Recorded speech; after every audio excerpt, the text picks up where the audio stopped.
माझ्या सर्व पदाधिकारी बांधवांनो, भगिनींनो आणि मातांनो,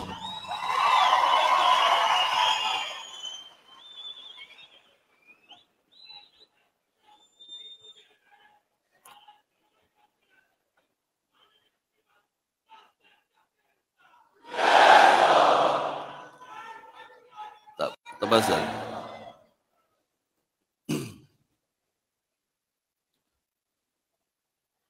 हे बाळा नांदगावकर, ओळखलं नसेल तुम्ही त्या लेंग्या बिंग्यामध्ये त्यांना. निवडणुकीच्या काळामध्ये तिथे प्रचाराच्या दरम्यान त्यांचा पायाला फ्रॅक्चर झालं आणि त्याच्यामुळे ते आता होईल बरं. ते बऱ्याच दिवसांनी मी तुम्हाला भेटतोय, तुम्ही मला भेटताय. निकाल लागल्यानंतर निकालावरची प्रतिक्रिया मी दिली होती. त्याच्यात मी काही बोललो नव्हतो.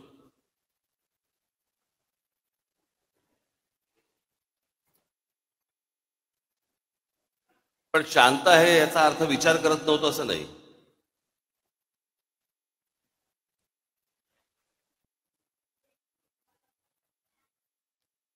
सगळ्या गोष्टींचं एक विवेचन चालू होतं, आकलन चालू होतं.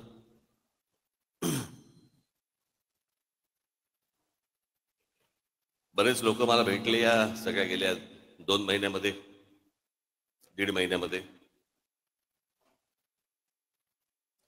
परवा दिवशी माझ्याकडे ते संभाजी महाराजांवरचे चित्रपट करणारे लक्ष्मण उतेकर दिग्दर्शक ते आले होते. उत्तम दिग्दर्शक.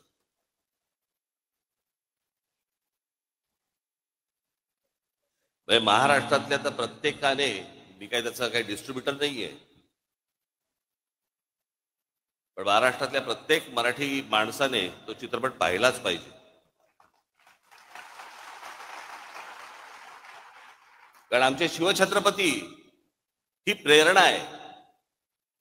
संभाजीराजे आमचे हे बलिदान आहे.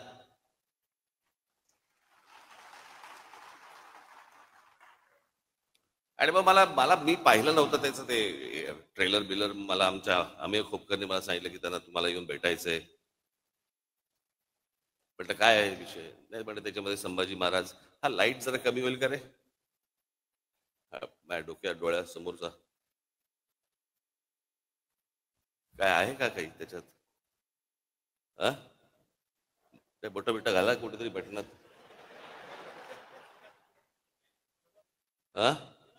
अरे केला का, मला लागतो ना, मला कळ. बंद केलं तरी चालतो. हा, तर त्याने मला काहीतरी सांगितलं की काहीतरी संभाजीराजे लेझिम खेळताना वगैरे काहीतरी दाखवलं वगैरे वगैरे. मग मी तो ट्रेलर पाहिला. मग दुसऱ्या दिवशी ते आले मला भेटायला. अर्थात लेझिम हा आपला पारंपरिक खेळ आहे महाराष्ट्राचा. आणि संभाजीराजांनी कधीतरी हातामध्ये लेझिम घेतलंही असेल, काय माहिती. इतिहासाच्या पानात नाही, पण मनात तर असेल.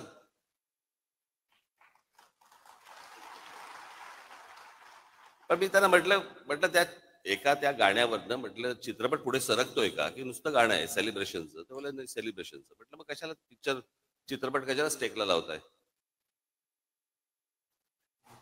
आपल्याकडे काय हल्ली सगळ्यांनाच इतिहास समजायला लागलाय. सगळेच इतिहास तज्ज्ञ झालेले आहेत. सगळ्यांच्याच एकदम भावना उफाळून येतात सगळ्या बाबतीत.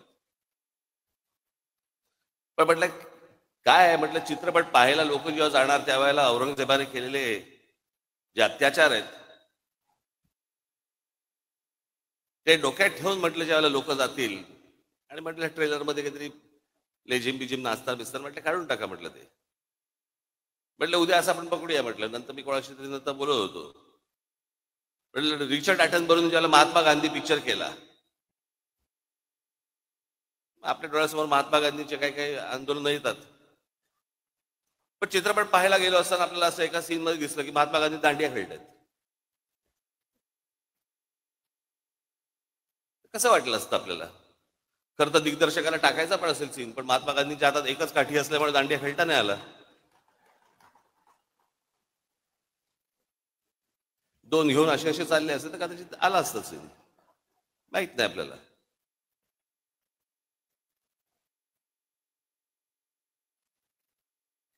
पण बरेच लोक मला भेटले, म्हणजे निकाल लागल्यावरती, निवडणुकीचा निकाल लागल्यावरती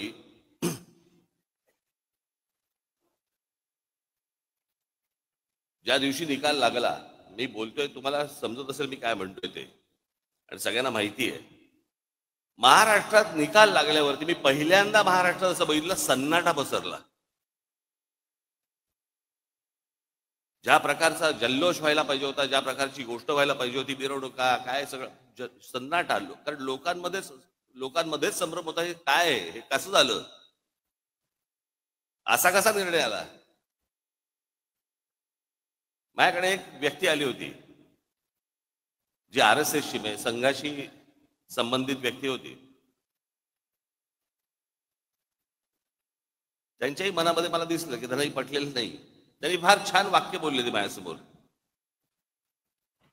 मला म्हणाले, इतना सन्नाटा क्यों है भाई, कोई तो जीता होगा, कोणीतरी जिंकलं असेल की ज्याच्यातनं जल्लोष होईल. पण महाराष्ट्रामध्ये जो सन्नाटा पसरला ते कसलं होतं काय.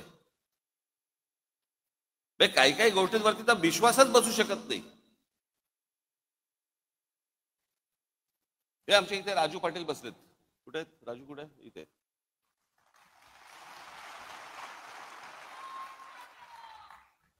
त्यांचं एक गाव आहे, गाव पाटलांचंच गाव, म्हणजे तिकडे त्यांनाच मतदान होतं. साधारणपणे किती 1200 लोकांचं गाव आहे ना, 1400 लोकांचं गाव आहे.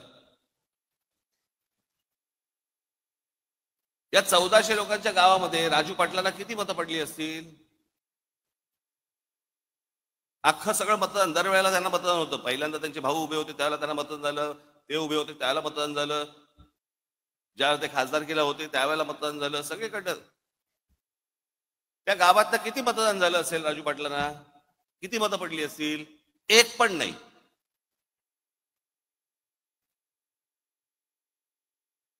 अख्ख्या गावात एक मत नाही पडत. जी 1400 मतं जी दरवेळेला राजू पाटलांना पडायची, त्या गावामध्ये एक मत नाही पडत.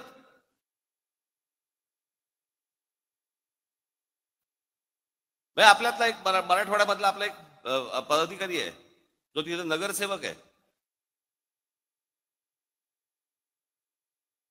नगरसेवक असताना, म्हणजे नगरसेवक जेव्हा झाला त्यावेळेला त्याला त्याच्या भागातनं 5,500 मतदान आहे. 5,500 त्याच्या भागात ना.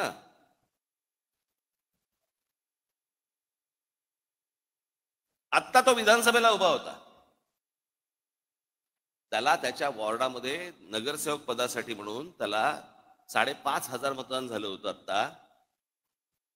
आत्ता विधानसभेच्या वेळेला त्याला किती मतदान झालं असेल. विधानसभा 2,500.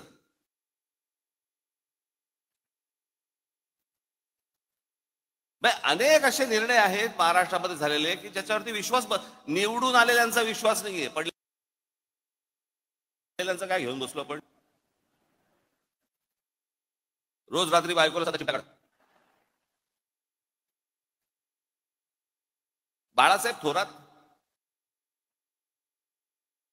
काँग्रेसचे नेते 7 वेळा आमदार झाले. 7 वेळा, ही 8वी टर्म होती त्यांची. 7 वेळा जो माणूस आमदार केला, 70 ते 80,000 मताधिक्याने निवडून यायचे, ते बाळासाहेब थोरात या निवडणुकीमध्ये 10,000 मतांनी पराभव होतो.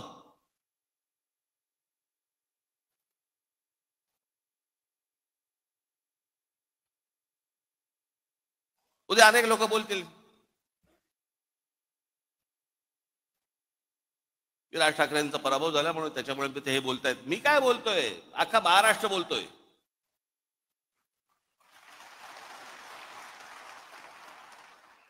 जे निवडून आले त्यातल्या अनेक लोकांचे मला फोन जे आले, जे सत्तेमध्ये आले आहेत त्यांचे मला अनेकांचे फोन आले, त्यांना शॉक बसलाय.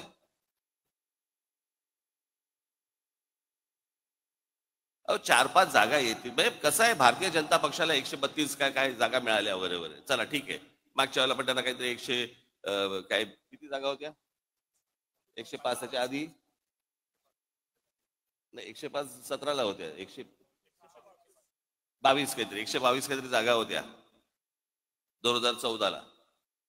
ठीक आहे, आपण समजू शकतो. चला 132. अजित पवार 42.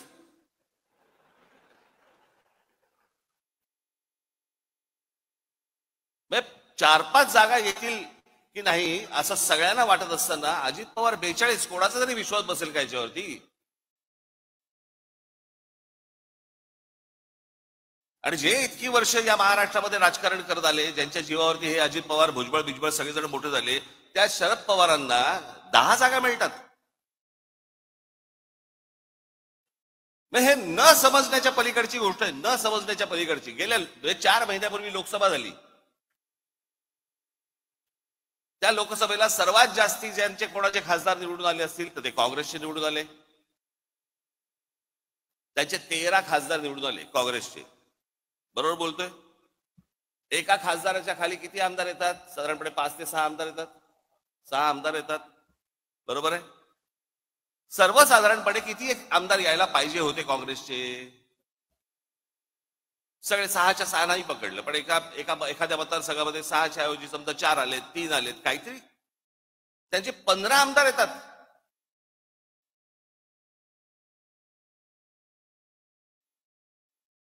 शरद पवार साहेबांचे 8 खासदार निवडून आलेत. 8 खासदार, त्यांचे 10 आमदार येतात. आणि लोकसभेला ज्या अजित पवारांचा 1 खासदार निवडून आलाय तिथे 42 आमदार येतात. 4 महिन्यात फरक पडला लोकांच्या मनात. काय झालं, कशामुळे झालं, हा संशोधनाचाच विषय. मी तुम्हाला आज काय सांगायला आलोय, या मतदानावरती जाऊ नका. लोकांनी आपल्याला मतदान केलेलं आहे, फक्त ते आपल्यापर्यंत आलेलं नाहीये.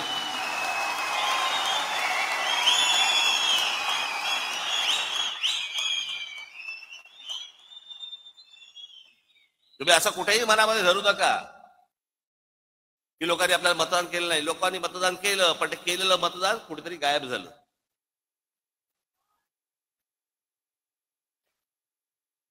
आणि अशा प्रकारच्या ज्या निवडणुका लढवायच्या असतील तर निवडणुका न लढवल्याच बऱ्या.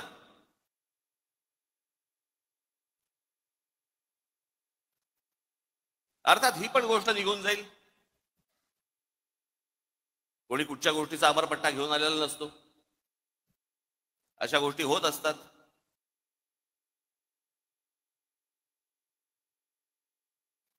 पण मला तुम्हाला फक्त एकच गोष्ट, तुम्हाला आज महत्वाच्या गोष्टी काही सांगायच्या आहेत.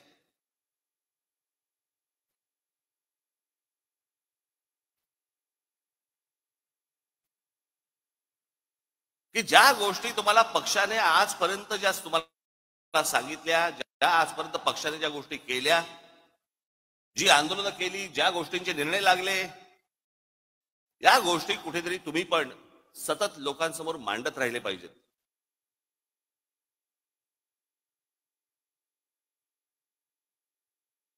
आतापर्यंत आपण काय काय केलं, कोणती कोणती आंदोलनं केली, कोणकोणत्या विषयामध्ये हात घातला, कोणकोणत्या विषयांचे निर्णय लागले, हे तुम्ही स्वतः कन्व्हिन्स पाहिजेत. तुम्हाला 4 लोकांनी प्रश्न विचारल्यावरती भांबावून जाणं, हे काय हे चांगलं लक्षण नव्हे.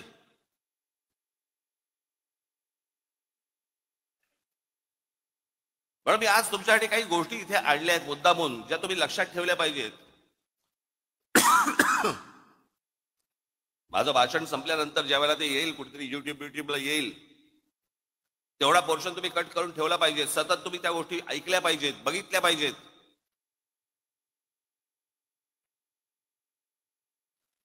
आणि हा जाणीवपूर्वक केलेला प्रचार असतो, जाणीवपूर्वक केलेला प्रसार असतो. तिथे जर तुम्ही खमके नसाल, तुम्ही जर खंबीर नसाल, तुम्ही उत्तर काय देणार आहात? आणि हे जाणून बुजून सगळे, कारण कसं आहे, हल्ली काही अनेक पत्रकार जे आहेत हे अनेक पक्षांच्या दावणीलाच बांधले गेलेले आहेत. अनेक चांगले पत्रकार देखील आहेतच, पण अनेक पत्रकार गेलेले आहेत. ते ह्या सगळ्या गोष्टी लिहित असतात, सांगत असतात, चॅनलमधनं पसरवत असतात, वर्तमानपत्रात देत असतात, सगळ्या गोष्टी चालू असतात, सोशल मीडियावरती देत असतात आणि मग तुम्हाला ते भणभणून टाकतात. त्यातला सगळ्यात महत्वाचा भाग कुठला? 3 विषय आहेत. 3 विषय मला मुद्दामून तुमच्या समोर मांडायचे आहेत आज. एक म्हणजे राज ठाकरे भूमिका बदलतात. मी ज्यावेळेला माझ्या काही पदाधिकाऱ्यांशी इतर सगळ्या लोकांशी ज्यावेळेला मी बोललो त्यांच्याशी, मी म्हटलं तुम्हाला तरी माहिती आहेत का म्हटलं भूमिका बदलणं म्हणजे कशाला म्हणतात?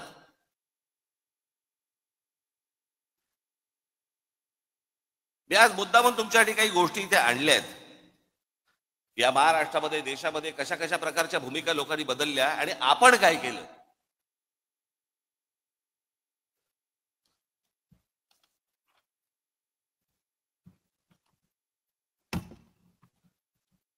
थोडा मागे जातो, नंतर मध्यात परत येतो.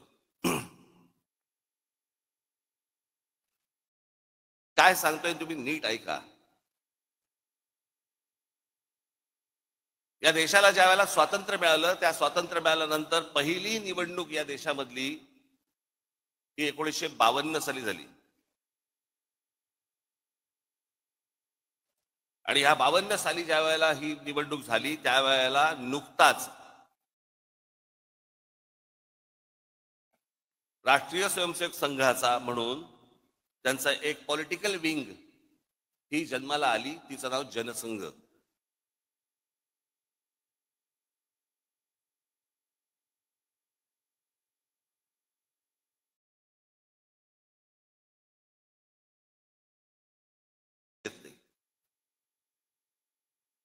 पण 77 साली 75 साली इंदिरा गांधींनी या देशामध्ये आणीबाणी आणली आणि आणीबाणी आणल्यानंतर 77 साली ज्या वेळेला निवडणुका झाल्या, त्या 77 साली निवडणुका झाल्यानंतर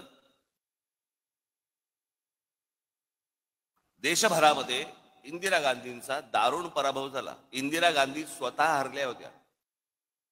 मी जर चुकत नसेल तर मला असं वाटतं राजनारायण होते, राजनारायणांनी इंदिरा गांधींना हरवलं होतं. आणि मग जनता पक्ष नावाची, जनता पार्टी नावाची एक पार्टी उभी राहिली, त्याच्यामध्ये अनेक पक्ष होते. ज्या अनेक पक्षांपैकी एक जनसंघ देखील होता. 1980 साली त्यांच्यातल्या सगळ्या भांडणांमुळे 1980 साली परत निवडणुका झाल्या आणि इंदिरा गांधी परत विजयी झाल्या. त्यावेळेला हा जो जनसंघ होता, या जनसंघाची भारतीय जनता पार्टी झाली. ते जे जनता पार्टीतनं जे बाहेर पडले होते, ती भारतीय ती दुसरी जनता पार्टी होती. त्या जनसंघाने तेच नाव घेतलं आणि भारतीय जनता पार्टी म्हणून केलं. हा आता भारतीय जनता पक्षाचा जो झेंडा दिसतोय, तो झेंडा बदलला झेंडा. आणि जनता पार्टीचा जो झेंडा होता, जो आडवा होता, भगवा आणि हिरवा, तो यांनी उभा केला.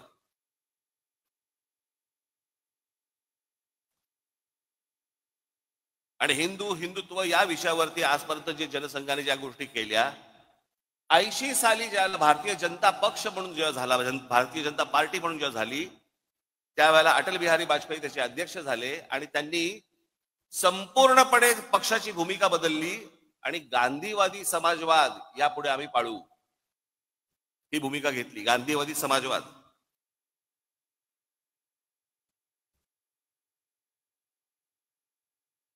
मग 84ला इंदिराजी गेल्या, इंदिराजी नंतर मग परत धक्के. आता ह्याच दरम्यान 77ला निवडणूक झाली, 78ला परत एक निवडणूक झाली, त्याच्यामध्ये शरद पवारांचं पुलोद आलं. शरद पवार मुख्यमंत्री झाले. ते आहे ना ते वसंतदादा पाटलांच्या पाठीत खंजीर खुपसून वगैरे ते सगळं प्रकरण. आणि ज्या वेळेला शरद पवारांनी ज्या वेळेला पुलोद स्थापन केली, त्यावेळेला हाच जनसंघ, त्याला भारतीय जनता पार्टी झालेली नव्हती, हा जनसंघ पुलोद मध्ये शरद पवारांबरोबर होता.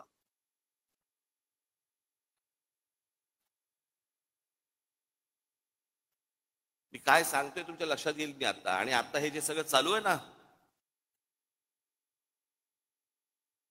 हा ह्याला भेटला, तो त्याला चोरून भेटला, तो त्याला हे भेटला, हे तर उघडपणे सुरू होतं.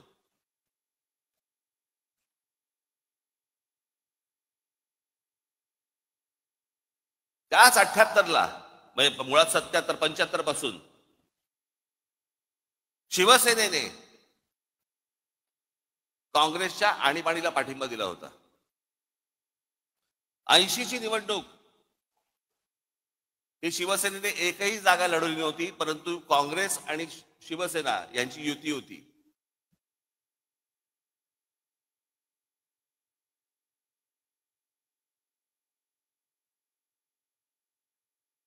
शरद पवार त्याच्यात 80 साली त्यांचं सरकार बरखास्त केलं इंदिरा गांधींनी. 6 वर्ष काही नव्हते. 84ची एक निवडणूक झाली. मग 86 साली शरद पवार परत काँग्रेसमध्ये त्यांनी प्रवेश केला संभाजीनगरला राजीव गांधींच्या समोर. मग ते काँग्रेसमध्ये आले. जनता पक्ष बाहेरच राहिला.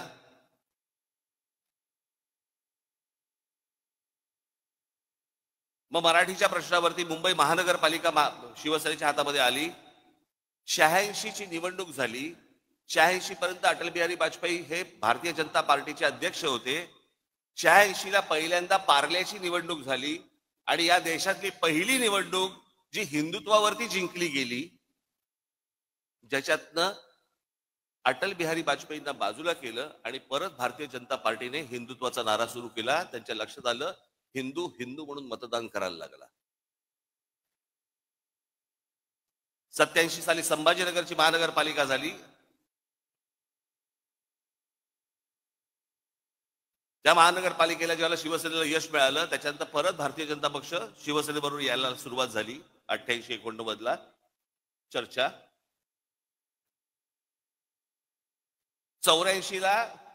1984ला शिवसेना भारतीय जनता पक्ष युती झाली होती आणि शिवसेनेचे 2 खासदारकीचे उमेदवार हे कमळावरती उभे होते, जोशी आणि वामनराव महाडिक.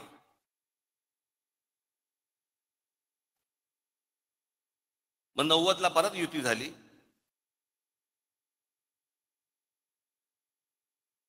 88ला परत शरद पवार मुख्यमंत्री झाले. मग 95ला परत भारतीय जनता पक्ष शिवसेना युती झाली. युतीतलं सरकार आलं. 99ला परत तीच काँग्रेस सोडून शरद पवार बाहेर पडले आणि 99चे रिझल्ट लागल्यावरती 2 महिन्या एक दीड महिन्यामध्ये शरद पवार त्यांची काय राष्ट्रवादी काँग्रेस आणि काँग्रेस परत युती झाली. ज्या काँग्रेसला शिव्या घालून ते बाहेर पडले होते त्यांच्याच बरोबर दीड महिन्यात युती झाली. हे मी तुम्हाला का सांगतोय? या सगळ्यांनी आपापसात प्रत्येकाच्या स्वार्थासाठी सगळ्यांनी आपापल्या भूमिका बदलल्या. इथे मी कोणत्या स्वार्थासाठी भूमिका बदलली हो?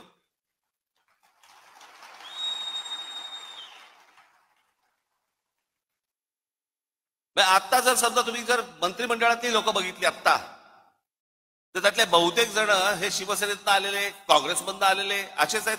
यांचंच सगळं सरकार बनलेलं आहे. यांना हे पत्रकार विचारायला जाणार नाहीत का भूमिका बदललीत, पण तुमच्या कानात बरोबर ते घालत बसणार भूमिका बदलली, भूमिका बदलली. आणि हल्लीचे जे पत्रकार आहेत त्यांचा तर किती गाडा अभ्यास असतो, तर म्हणजे धन्यच आहेत ते.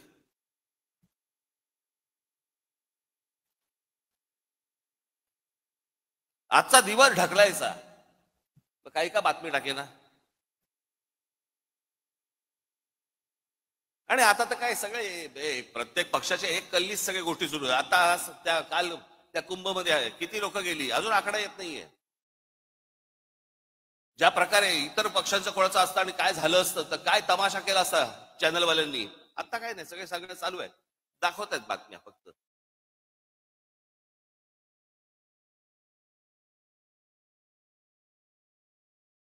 आणि मग काय गोष्टी पेरायच्या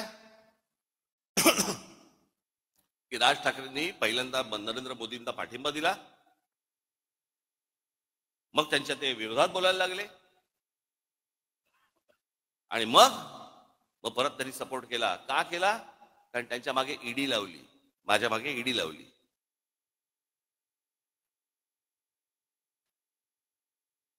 मला ती पण कहाणी आज तुम्हाला तुमच्या समोर आणि ह्या चॅनलच्या द्वारे महाराष्ट्रासमोर मला समोर सांगायचीच आहे.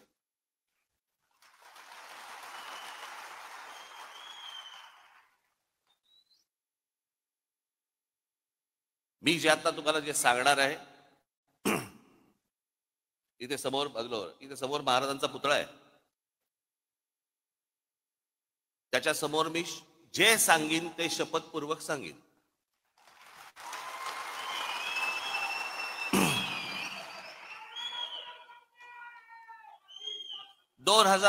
साधारणपणे आता 2005 ची वगैरे गोष्ट असेल. मी ज्या शिवाजी पार्क मैदानामध्ये, शिवाजी पार्कमध्ये जिथे मी लहानाचा मोठा झालो, तिथे आम्ही लहानपणापासून ती कोइंदूर मिल पाहत होतो. काही नाही, जन्स येता जाता ती डोळ्यासमोर यायची. एके दिवशी, ही 2005 ची गोष्ट, वर्तमानपत्रामध्ये मी बातमी वाचली. तोपर्यंत आम्ही आमचा व्यवसाय सुरू केला होता. आता व्यवसाय करणं हा तर काही पाप होऊ शकत नाही ना. अनेकांना व्यवसाय दाखवता पण येत नाहीत, तरी सगळ्या गोष्टी सुरू असतात त्यांच्या. एक व्यवसाय सुरू केला. वर्तमानपत्र सकाळी वाचत असताना वर्तमानपत्रामध्ये एक बातमी दिसली मला. एनटीएससीच्या सगळ्या मिल्स, एनटीएससीच्या, केंद्र सरकार, सुप्रीम कोर्टाने निर्णय दिलाय की या एनटीएससीच्या मिल्स काढा आणि जे काही कामगारांचे इतक्या वर्षांचे पगार होते ते देऊन टाका. आपली बातमी वाचत होतो. बातम्या वाचता वाचता त्या सगळ्या मेलमध्ये एक कोइंदूर मिल होती. म्हणून मी आमचे जे पार्टनर होते त्यांना मी फोन केला. म्हटलं, अरे असं असं समोर काहीतरी येते कोइंदूर मिलचं. त्यांनी मला सांगितलं, पण हे ते प्रकरण खूप मोठं आहे. म्हटलं, हो मला मान्य, मला खूप मोठं आहे. काय आहे एकदा चेक तर करू. म्हणून आमचे एक दुसरे सहकारी होते, त्यांना मी फोन केला, त्यांना बोलून घेतलं. म्हटलं जरा बसून बघा काय होतंय. मग त्यांनी सगळी आकडेवारी केली वगैरे वगैरे. ते बोलले आपण टेंडर भरून टाकू. पण ते सगळं गणित बिणित केलं, टेंडर भरून टाकलं. एके दिवशी त्या माझ्या सहकार्याचा पार्टनर होते, त्यांचा घाबरत घाबरत फोन आला सकाळी. म्हणाले, काय? म्हटलं काय रे, काय झालं एवढं, काय घाबर? नाही ते टेंडर लागलं. म्हटलं मग घाबरतो कशाला? नाही नाही, ते काहीतरी काय 400-500 कोटीचं काहीतरी ते टेंडर होतं, काहीतरी द्यायचं. आणायचे कुठून?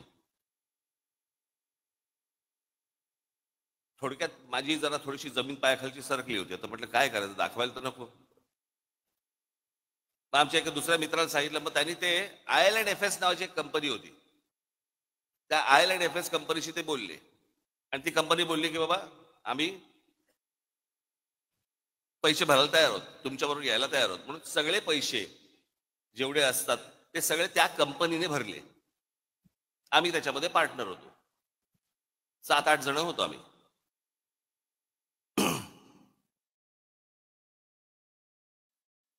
झालं सगळं सुरू. परत त्याला ब्रेक आला. परत ती केस काहीतरी कोर्टामध्ये गेली आणि सगळ्या परत मिल त्या अडकल्या. परत त्याच्यामधनं 1 वर्ष 1.5 वर्ष गेलं आणि मग त्याच्यानंतर ते सगळं परत 1.5 वर्षांचं सुरू झालं. त्या दरम्यान मी आमच्या सहकार्यात म्हटलं, बाबा हे पांढरा हत्ती हा आपल्याला झेपायचा नाही, आपण यातनं बाहेर पडू. मग माझ्याबरोबरचे अनेक जे काही माझे पार्टनर जे होते ते बोलले की आपण नाही, आपल्याला हे झेपणं नाही, काम नाही आपलं, आपण आपल्याला बाहेर पडू. म्हणून आम्ही आमचा स्टेक घेऊन बाहेर पडलो. आमचा स्टेक त्याला दिला आणि त्याचे पैसे घेऊन आम्ही बाहेर पडलो. ही गोष्ट आहे 2000 मला असं वाटतं 8ची. त्याच्यानंतर आमचा विषय संपला. ज्या दिवशी मला ती ईडीची नोटीस आली, मला प्रश्न पडला कसली ईडीची नोटीस, काय आहे काय? मग आम्ही जेव्हा बघितलं त्यात विषय होता कोहिनूरचा. म्हटलं आपला काय संबंध याच्याशी आता? मग मला तिकडे बोलवते माणसं, मलाशी काय बोलवते हेच मला समजेना. की त्यांच्याकडनं तुम्हाला पैसे आले पण तुम्ही त्यांचे पैसे काय, मला काय कळत नव्हतं. म्हटलं काय झालं? बरं, जे पैसे आले त्याच्यावरती आम्ही टॅक्स भरला, टॅक्स भरून तो गेला. सगळ्यांनीच टॅक्स भरला आणि तो गेला. ती जी कंपनी होती त्याच्यामध्ये टॅक्स भरला, त्या कंपनीने तिकडे टॅक्स भरला, त्यातनं आम्ही बाहेर पडलो. मला ज्या वेळेला ती गोष्ट आली त्यावेळेला मी ज्यावेळेला इन्क्वायरी केली, आमच्या सीएला बोलवलं. म्हटलं काय नेमकं काय झालं सांग मला. तो बोलला तुमच्यातला एक जो पार्टनर आहे, तुम्ही जो टॅक्स भरलात त्या कंपनीत, त्या पार्टनरने तो टॅक्स इन्कम टॅक्सला भरलाच नाही, तो ते पैसे तुमचे बाहेरच्या बाहेर वापरले. म्हटलं मग आता काय करायचं? म्हणे आता परत टॅक्स भरायला लागेल. आम्ही परत टॅक्स भरून टाकला. जेवढा होता तेवढा परत प्रत्येकाने आपापला टॅक्स परत भरून टाकला. कोण जाईल झंझटीत? विषय संपला. आता एवढ्याशा गोष्टीसाठी राज ठाकरे ईडीला घाबरला आणि मोदींची स्तुती करायला लागला. मला काय देणं घेणं त्या गोष्टींशी? माझ्या डोक्यावरती तलवारी घेऊन नाही मी फिरत.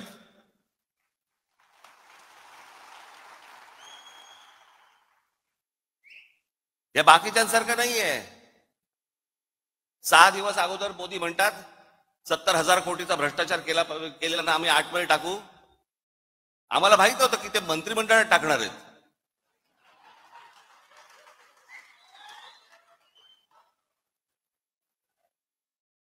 आतमध्ये टाकूचा अर्थ हा होतो हे मला पहिल्यांदा कळलं.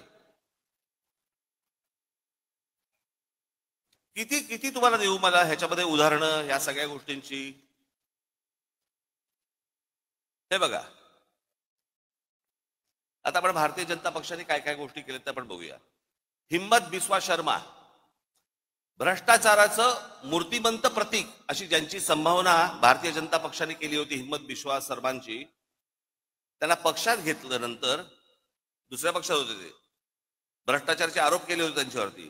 त्यानंतर भारतीय जनता पक्षाने पक्षात घेतलं. त्यांना अर्थ, आरोग्य आणि शिक्षणासारखी खाती दिली. नंतर त्यांना 2021 मध्ये मुख्यमंत्री केलं. म्हणजे ज्यांच्यावरती भ्रष्टाचाराचे आरोप केले होते तिथे भूमिका नाही बदलली. हे तुम्हाला पत्रकार नाही सांगणार. मुकुल रॉय, पूर्व भारतात सरधाना नावाच्या समूहाने लोकांना भरमसाठ रिटर्न्स देतो म्हणून पैसे गोळा केले आणि त्यांचे पैसे बुडवले. या घोटाळ्याचे शिल्पकार मुकुल रॉय, हे मुकुल रॉय होते असा भाजपाचा आजचा आरोप होता. 1917 मध्ये भाजपने मुकुल रॉयना पक्षात घेतलं. BS येडियुरप्पा, खाण घोटाळ्या प्रकरणी भाजपने त्यांना दूर सारलं, पण पक्ष सत्तेत येत नाही हे पाहून पुन्हा पक्षात घेतलं आणि 2019 ते 21 त्यांना मुख्यमंत्री केलं. अजित पवारांचं मी तुम्हाला सांगितलं.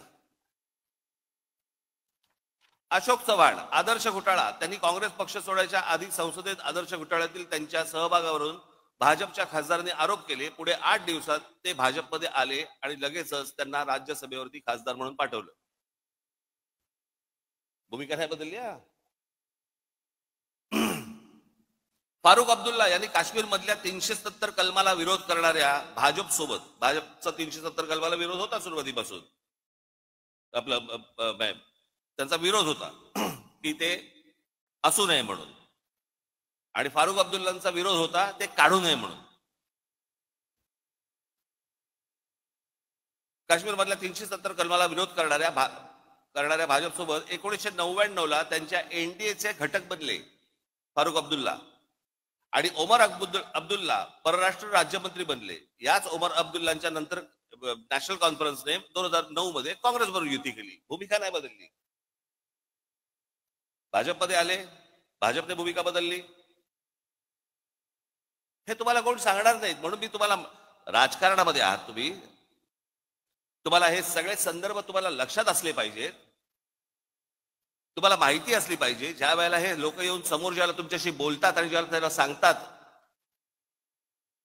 आणि ही असली गोष्टी ज्याला अफवा पसरवायला लागतात, त्यावेळेला तुम्ही तयार पाहिजेत.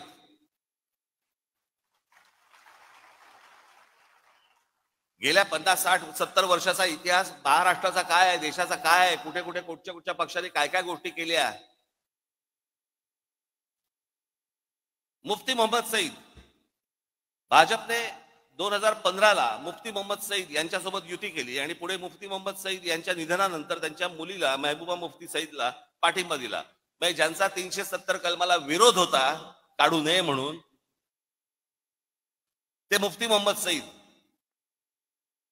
मग ह्या मुफ्ती मोहम्मद सईद यांच्या एका फ्रॉड प्रकरणात त्यांच्या मुलीला अपहरण केलं म्हणून भारताला काही अतिरेकी सोडायला लागले होते, ते हे मुफ्ती मोहम्मद सईद. त्यांच्याबरोबर भारतीय जनता पक्षाने पहिल्यांदा युती केली.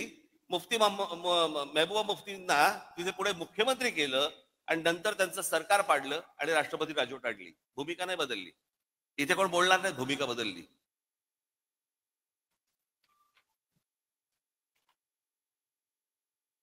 आता महाराष्ट्र देऊ. राधाकृष्ण विखे पाटील आधी काँग्रेस 2022 ते 24 काळात महसूल मंत्री आणि सध्या जलसंपदा मंत्री भाजपमध्ये. हर्षवर्धन पाटील आधी काँग्रेसमध्ये होते, मग ते भाजपमध्ये आले. हर्षवर्धन पाटील भाजपमध्ये आले तेव्हा म्हणाले होते आता शांत झोप लागते. ते हर्षवर्धन पाटील बोलले होते. सगळ्याचे व्हिडिओज आहेत, सगळ्या गोष्टी तुम्ही बघू शकता. नारायण राणे, गणेश नाईक, बबनराव पाचपुते, विजयसिंग मोहिते पाटील, पदमसिंग पाटील, किरीट सोमय्या ते केवढे आरोप केले होते. अनेक लोकांवरती आरोप केले विरोधी पक्षांमधल्या. आज ज्यांच्यावरती आरोप केलेत ना ते सगळे आज मंत्रिमंडळात आहेत किंवा भारतीय जनता पक्षासोबत आहेत. त्यांना नाही कोणी विचारत जात की भूमिका बदलली का काय बदललं. हे जाणून बुजून तुमच्या खाली लागतात. जाणून बुजून तुम्हाला बदनाम करण्यासाठी म्हणून या गोष्टी सगळ्या पसरवल्या जातात. शिवसेनेचा ज्यावेळेला जन्म झाला 1966 साली, त्याच्यानंतर पहिली जी निवडणूक लढवली ती प्रजा समाजवादी पक्षाबरोबर लढवली. त्या निवडणुकीनंतर मुस्लिम लीग बरोबर युती पण केली होती. त्याच्यानंतर 77-75 ला काँग्रेसला पाठिंबाही दिला होता. 80 साली युती पण केली होती. नंतर भारतीय जनता पक्षाबरोबर त्या वेळेची जी काय परिस्थिती असेल त्याप्रमाणे विरोधी पक्ष कोण निर्णय घेत असतात. यांनी घेतले असेल त्या वेळेला परिस्थिती बदलली असेल, पण त्यांची ती बदललेली परिस्थिती हे ह्यांचं बरं आहे. ह्यांनी केलं की प्रेम, आम्ही केला की बलात्कार.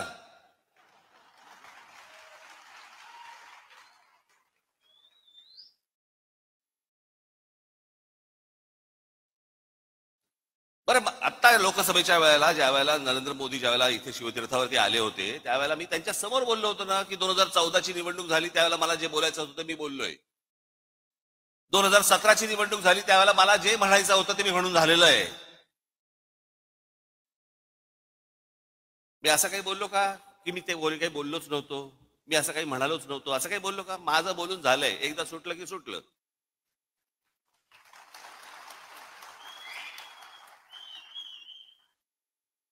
आणि जे बोललो होतो त्या सगळ्या गोष्टींना आधार होते. जे चांगलं कराल त्याला चांगलं म्हणू, जे वाईट कराल त्याला वाईट म्हणू. ह्या सगळ्या गोष्टीच्या तुमच्या समोर आणल्या. हे कृपाशंकर सिंग, बबनराव पाचपुते, अजित पवार, हे सगळे देवेंद्र फडणवीसांनी किती लोकांवरती आरोप केले आतापर्यंत? भ्रष्टाचाराचे किती लोकांना बरोबर आरोप केले? कित्येक लोकांवरती जे तुम्हाला आता त्यांच्याबरोबर मंत्रिमंडळात दिसतील. कित्येक लोक तर आता देव दर्शनाला जातात, पूजा करतात, देव पायात ठेवतात की फडणवीस किंवा किरीट सोमय्या कोणीतरी आमच्यावरती आरोप करा.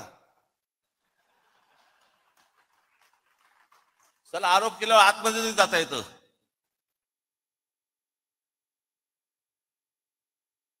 एवढा सगळा चिखल होऊन बसलेला आहे. आणि या चिखलामध्ये मला असं वाटतं की तुम्ही आतापर्यंत आपण ज्या प्रामाणिकपणे आजपर्यंत पक्ष चालवला, वाढवला, अनेक लोकांना हे असतं राजसाहेबांनी भारतीय जनता पक्षाच्या किंवा कोणाला नेत्यांना भेटलं नाही पाहिजे. समोरचा बोलला चहा प्यायला येतो तर काय सांगू, घरीच पी.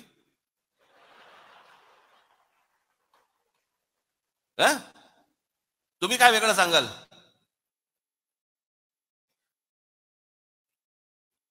अहो, पण ते मला जेव्हा भेटायला येतात ना त्यावेळेला मी तुम्हाला विकत नाही.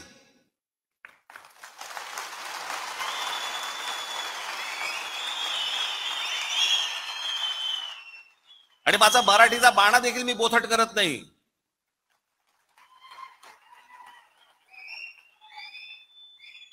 येतात, फोन करतात. आता मध्यंतरी मागे मी एकदा नाशिकला होतो. सकाळी सकाळी मी निघालो होतो दौऱ्यावरती, कुठे पुण्याला जायचं होतं. 7 वाजता गाडीत बसलो, समोरून चंद्रकांत पाटील आले. नमस्कार, काय म्हणताय बरं म्हटलं. मुंबईत आलो की येतो चहा प्यायला. ही परिस्थिती तुमच्यावरती आली, काय कराल सांगा मला. कशाला चहा चहा कशाला प्यायचा? काय काय गरज आहे का चहा प्यायची? काय काय यायची काय आवश्यकता आहे का? नाही काय काय गरज काय या चहा प्यायची असं सांगू का त्यांना मी? अरे एक माणूस स्वतःहून सांगतो जरा चहा प्यायला येतो ते ये म्हणणार ना, अजून काय म्हणणार. एकदा चंद्रकांत पाटील मला भेटायला आले. बरं हे काय करतात परत, ह्यातला प्रॉब्लेम काय आहे, हे बाहेर मग पत्रकार येतात कळत असतं. बरेच दिवस झाले आपण भेटलो नाही, मागे एकदा लग्नात आपलं फक्त भेटणं एवढंच काहीतरी असतं. एकदा चंद्रकांत पाटील माझ्याकडे आले, त्याच वेळेला ते जेव्हा मला नाशिकला बोलले त्यावेळेला मुंबईत आलो की घरी भेटायला येतो. हे मला अजूनपर्यंत कळलेलं नाही. ते माझ्याशी चर्चा करून काय चहा बी खाणं पिणं सगळं झाल्यावरती बाहेर पडले. पत्रकाराने विचारलं काय झालं, तर आपण काय सांगू, काही नाही, सहज सदिच्छा भेट होती म्हणून सहज भेटायला आलो. बरं पत्रकारांचाही प्रॉब्लेम असतो, त्यांना वाटतं कशात तरी काय असणारच, काहीतरी असणार, त्याशिवाय काय होणार नाहीये. बाई आणि बुवा एकत्र भेटले की काहीतरी लफडच असलं पाहिजे, ह्याला काय दुसरं काय. अरे नॉर्मल पण भेटू शकतात की नाही, बोलू शकतात की नाही, एखादा पुरुष स्त्री एखादे नॉर्मल बोलू शकतात, गप्पा मारू शकतात. तसं यांचं असतं हल्ली इथं तेच चाललंय. पूर्वी तर म्हणजे राजकारण इतकं सुंदर छान होतं, सगळेजण एकमेकांना भेटायचे. पक्षाचा विरोध, पक्षाची धोरणं याच्यामध्ये कधी कॉम्प्रोमाइज व्हायचं नाही, पण म्हणून काहीतरी अगदी वैर घेतल्यासारखे वगैरे असं काही नव्हतं पूर्वी. आताही खरं तसं नाहीये. काल आपण छपून भेटतात मला पण ते कळलेलं नाही, पण बाहेर ते चंद्रकांत पाटील बाहेर पडले माझ्या घरात. काय केलं असेल त्यांनी पत्रकारांसमोर मला आजपर्यंत कळलेलं नाही. त्यांना प्रश्न विचारला, पाटील साहेब एक तासभर तुम्ही आतमध्ये होतात, काय चर्चा झाली? मला ह्याचा अर्थ नाही कळला. म्हणजे मला त्यांनी कडेवर घेतला होता का काय, ह्याचा अर्थ काय होता हेच मला अजूनपर्यंत कळलं नाही. हे म्हणजे काय?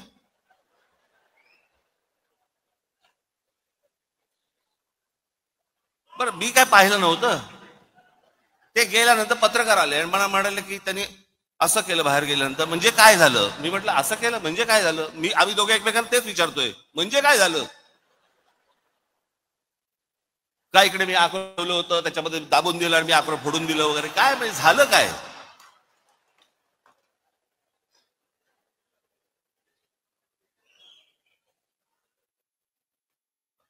एक गोष्ट तुम्ही लक्षात ठेवा, हे कोण भेटायला आले बिले वगैरे वगैरे, पक्षाची भूमिका आणि तुमचं प्रेम यांच्यासमोर लाचार ठेवणार नाही.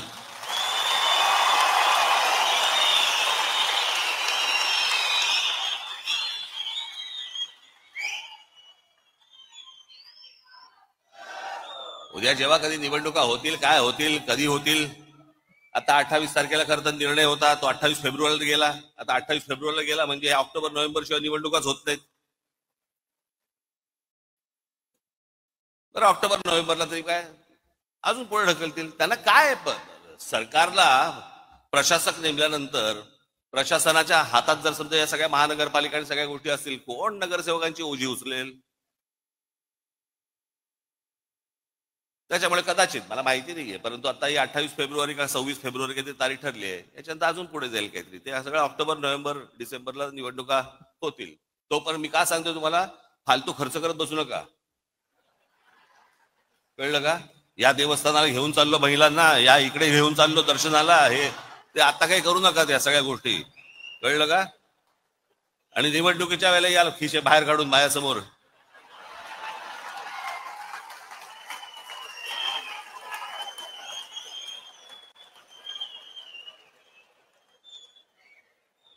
जरा सांभाळून, जरा काय आजूबाजूला चाललंय जरा एकदा बघा बरं का.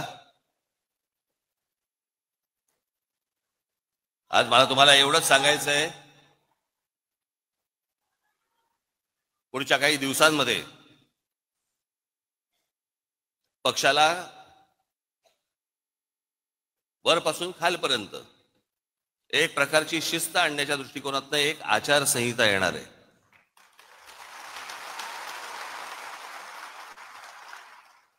जी गोष्ट मी माझ्या विभागाध्यक्षाशी बोलीन तीच माझ्या शाखाध्यक्षाला पण कळली पाहिजे, तीच माझ्या महाराष्ट्र सैनिकाला पण कळली पाहिजे की काय नेमकं चालू आहे ते.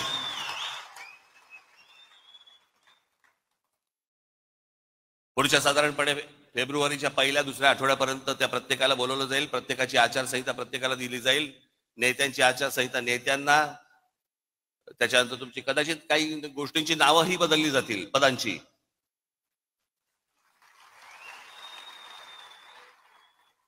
तर ते हळूहळू टप्प्याटप्प्याने त्या गोष्टी मी तुमच्या समोर मांडीन. परंतु मी एक गोष्ट सांगतो तुम्हाला, मी लहानपणापासून अनेक पराभव पाहिलेत, अनेक विजय देखील पाहिलेत.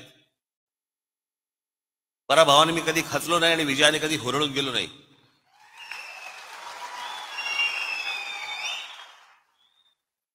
आणि खचलेले पिचलेले असल्या लोकांचं मला नेतृत्व करायचं नाहीये. माझ्याबरोबर राहणार असाल तर ठाम राहा.